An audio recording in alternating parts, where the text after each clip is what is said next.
தலைப்பு செய்திகள். நெடுந்தீவு கடற்பரப்பில் இந்திய கடற்தொழிலாளர்கள் 12 பேர் கைது.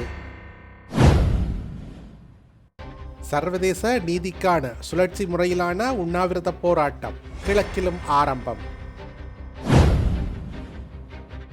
வரி செலுத்துவோருக்கான முக்கிய அறிவிப்பு. யாழில் டெங்கு பரவும் வகையில் சூழலை பேணியவர்களுக்கு அபராதம். ஈரானுக்கு மீண்டும் நெருக்கடி, அமுலுக்கு வந்த பொருளாதார தடைகள். இனி விரிவான செய்திகள். இலங்கை கடற்பரப்புக்குள் எல்லை தாண்டி மீன்பிடியில் ஈடுபட்ட 12 இந்திய கடற்தொழிலாளர்கள் கைது செய்யப்பட்டனர். இந்தியாவின் பாண்டிச்சேரியை சேர்ந்த 12 கடற்தொழிலாளர்கள் நெடுந்தீவு கடற்பரப்பில் ஒரு படகில் மீன்பிடியில் ஈடுபட்ட சமயமே கடற்படையினரால் நேற்று காலை கைது செய்யப்பட்டனர். அவர்கள் காங்கேசன்துறை துறைமுகத்திற்கு கொண்டு வரப்பட்டு யாழ் மாவட்ட கடற்தொழில் நீரியல் வள திணைக்கள அதிகாரிகளிடம் ஒப்படைக்கப்பட்டனர். மேற்படி 12 கடற்தொழிலாளர்களும் ஊர்காவற்துறை நீதவான் நீதிமன்றத்தில் முற்படுத்தப்படவுள்ளனர். சர்வதேச நீதிக்கான சுழற்சி முறையிலான உணவு தவிர்ப்பு போராட்டம் வடக்கில் யாழ்ப்பாணம் செம்மணியில் நடைபெற்று வரும் நிலையில் கிழக்கில் அம்பாறை திருக்கோவில் தம்புழுவில் மத்திய சந்தை முன்பாகவும் அந்த போராட்டம் நேற்று முதல் ஆரம்பமாகியுள்ளது. வடக்கு கிழக்கு வலிந்து காணாமல் ஆக்கப்பட்ட உறவுகளின் சங்கத்தினரால் இலங்கையின் உள்நாட்டு பொறிமுறையை நிராகரிக்கின்றோம், தமிழின அழைப்பு, வலிந்து காணாமல் ஆக்கப்படுதல், போர்க்குற்றங்கள் மற்றும் மனித புதைக்குழிகள் குறித்து நாம் சர்வதேச சுயாதீன விசாரணையை மட்டுமே கோருகின்றோம் எனும் தொனிப்பொருளுடன் இந்த போராட்டம் முன்னெடுக்கப்பட்டு வருகின்றது. இந்த போராட்டத்தில் அதிகளவிலான பொதுமக்களும் பாதிக்கப்பட்ட தரப்பினரும் வலிந்து காணாமல் ஆக்கப்பட்ட உறவுகளும் கலந்து கொண்டுள்ளனர். 2024-2025 வரி மதிப்பீட்டு ஆண்டுக்கான இறுதி வருமான வரி செலுத்தல்களை 2025ஆம் ஆண்டு செப்டம்பர் மாதம் 30ஆம் திகதி அல்லது அதற்கு முன்னர் செலுத்துமாறு உள்நாட்டு இறைவரி திணைக்களம் அனைத்து வரி செலுத்துவோருக்கும் அறிவுறுத்தியுள்ளது. இந்த உத்தரவு தனிநபர்கள், பங்குடைமை, கூட்டாண்மைகள் மற்றும் பதிவு செய்யப்பட்ட பிற நிறுவனங்களுக்கும் பொருந்தும். வரி செலுத்துவோர் செலுத்த வேண்டிய வரித்தொகையை இலங்கை வங்கியின் எந்த ஒரு கிளையிலும் அல்லது இணைய வழி வரி செலுத்தும் வசதி மூலமும் செலுத்தலாம் என திணைக்களம் தெரிவித்துள்ளது.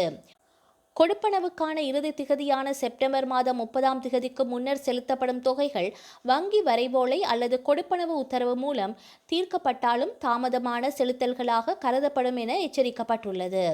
மேலும் வரியை செலுத்தாமல் விடுதல் அல்லது தாமதமாக செலுத்துதல் ஆகியவற்றுக்கு விதிக்கப்படும் வட்டி மற்றும் தண்டப்பணம் ஆகியவை தள்ளுபடி செய்யப்படவோ அல்லது குறைக்கப்படவோ மாட்டாது என உள்நாட்டு இறைவரி திணைக்களம் மேலும் வலியுறுத்தியுள்ளது.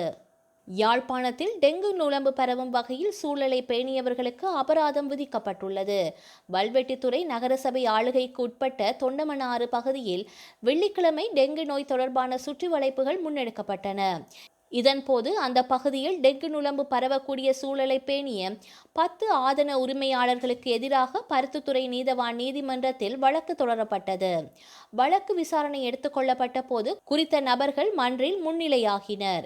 இதன்போது குறித்த 10 ஆதன உரிமையாளர்களுக்கும் தம் மீதான குற்றச்சாட்டை ஏற்றுக்கொண்டதை அடுத்து அவர்களுக்கு தலா 8000 ரூபாய் வீதம் நீதிமன்றத்தால் அபராதம் விதிக்கப்பட்டதுடன் எச்சரிக்கையும் விடுக்கப்பட்டுள்ளது. 2024ஆம் ஆண்டில் நாட்டில் 5இல் 2 மட்டுமே கணனிய கல்வியறிவு பெற்றவர்கள் என தொகை மதிப்பு மற்றும் புள்ளி விபர திணைக்களம் மதிப்பிட்டுள்ளது. அதற்கமைய 64.1% இலங்கையர்கள் கணனியை பயன்படுத்த முடியாத நிலையில் உள்ளனர் எனவும் தெரிவிக்கப்பட்டுள்ளது. கணினி கல்வியறிவு விகிதம் அதிர்ச்சியூட்டும் வகையில் குறைவாகவே உள்ளது. கணக்கெடுப்பு முடிவுகள் 2023ஆம் ஆண்டு முதல் 2024ஆம் வரை 3.1% புள்ளிகள் குறைவதை காட்டுவதாகவும் தொகை மதிப்பு மற்றும் புள்ளி விபர திணைக்களம் தெரிவித்துள்ளது. ஐக்கிய தேசிய கட்சியின் தலைவரும் முன்னாள் ஜனாதிபதியுமான ரணில் விக்ரமசிங்கவுக்கும் முன்னாள் ஜனாதிபதி மஹிந்த ராஜபக்ஷவுக்கும் இடையில் நேற்று சந்திப்பொன்று இடம்பெற்றுள்ளது. தங்காலையில் உள்ள கால்டன் இல்லத்தில் இந்த சந்திப்பு நடைபெற்றுள்ளது. கதிர்காமம் சென்று கொழும்புக்கு திரும்பிய முன்னாள் ஜனாதிபதி ரணில் விக்ரமசிங்க மஹிந்த ராஜபக்ஷவின் இல்லத்திற்கு சென்று அவருடன் சுமூகமாக கலந்துரையாடியுள்ளார். முன்னாள் அமைச்சர்களான சாகல ரத்நாயக்க மற்றும் ரமேஷ் பத்திரன் ஆகியோரும் இந்த சந்திப்பில் கலந்து கொண்டுள்ளனர். இதன்போது சிறையில் இருந்த சந்தர்ப்பத்தில் தமக்கு ஆதரவை வழங்கியமைக்காக ரணில் விக்ரமசிங்க நன்றி தெரிவித்த நிலையில் மஹிந்த ராஜபக்ஷவின் நலன் தொடர்பிலும் கேட்டறிந்தார். இரண்டு முன்னாள் ஜனாதிபதிகளும் நீண்ட நேரம் சுமூகமான உரையாடலில் ஈடுபட்டதாக தெரிவிக்கப்படுகின்றது. முன்னாள் ஜனாதிபதிகளுக்கான வரப்பிரசாதங்களை நீக்கும் திருத்தச் சட்டம் கொண்டுவரப்பட்ட நிலையில் கொழும்பில் வழங்கப்பட்டிருந்த உத்தியோகபூர்வ இல்லத்திலிருந்து வெளியேறிய மஹிந்த ராஜபக்ஷ ஹம்பாந்தோட்டையில் உள்ள கால்டன் இல்லத்தில் வசித்து வருகின்றார். அவரை சந்திப்பதற்கு அவரது ஆதரவாளர்கள் தொடர்ந்தும் கால்டன் இல்லத்திற்கு சென்ற வண்ணம் உள்ளமை குறிப்பிடத்தக்கது.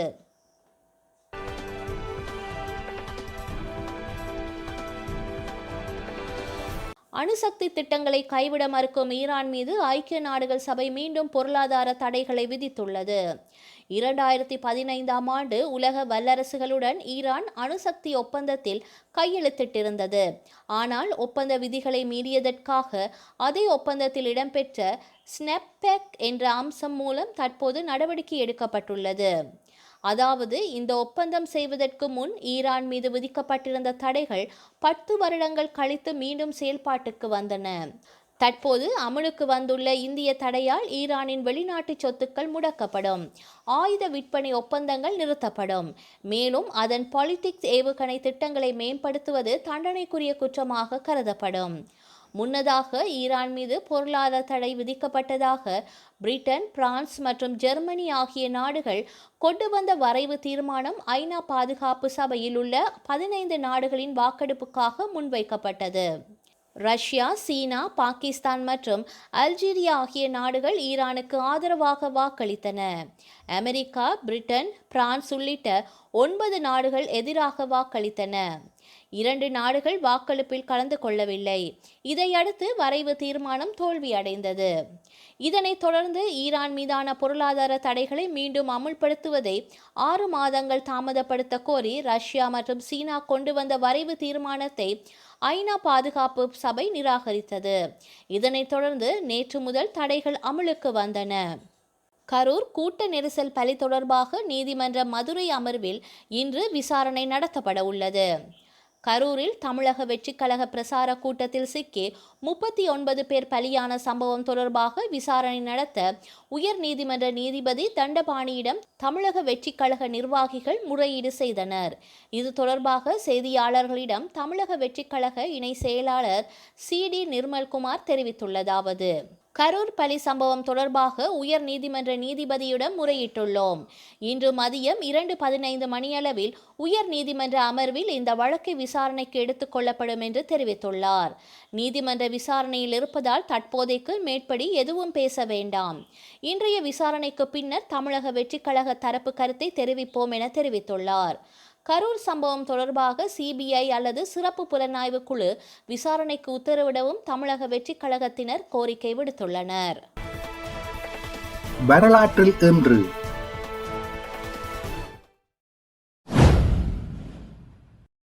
1832 இலங்கையில் கட்டாய வேலை ஒழிக்கப்பட்டது.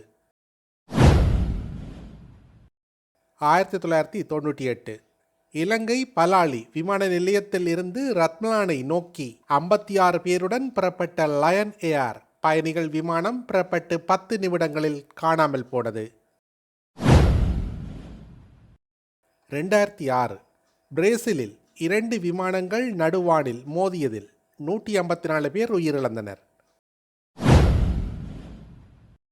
2011 வாச்சாத்தி வன்முறை தலித்துக்கள் மீது தாக்குதல் நடத்திய 269 அதிகாரிகளும் வன்முறையில் ஈடுபட்ட 17 பேரும் குற்றவாளிகள் என இந்தியாவின் சிறப்பு நீதிமன்றம் தீர்ப்பளித்தது.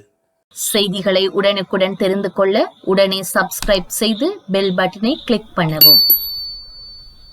மேலதிக செய்திகளை தமிழ் தாய் இணையதளத்தில் பார்வையிடலாம்.